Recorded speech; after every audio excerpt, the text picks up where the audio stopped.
we've been doing Pitch Perfect together for several years now. Right, right, And for those people that aren't familiar as to why we even started doing Pitch Perfect, that was a direct reflection from Start Peninsula.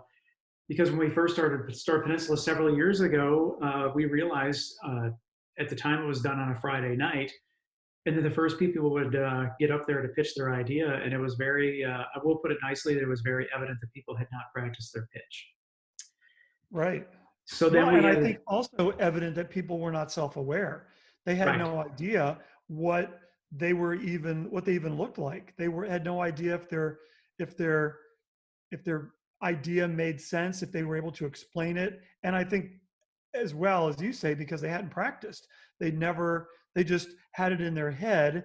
And then the first time that they heard it out of their mouth was at the competition. right. Yeah. Yeah, and it's especially funny when, as you just said, people can convince themselves in their head that a 90-second pitch or a 3-minute pitch, or whatever the case is, super easy. And then when somebody gets up there and they do it for the first time, and they're still on the first paragraph, and the buzzer goes off, and they don't even have a chance to finish the first thought of the business that they're pitching.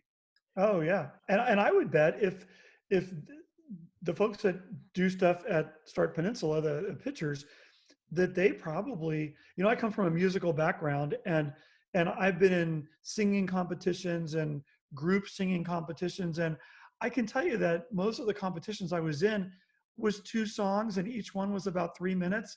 And in the 6 minutes that we'd prepared for years to go to this competition, we would get on stage, and when we got off stage, we wouldn't know what happened in those 6 minutes.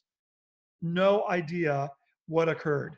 And I think that many of the people that pitch at these competitions are the same. Right. They're hijacked by adrenaline and cortisol. They're stressed out. They're in survivor mode. They don't know what's going on. They're unable to enjoy the fact that they got to share their idea with somebody. And so, yeah, I would bet that most of the people we've seen over the past few years, they have no clue until they have the courage to go back and watch the video that we took of them.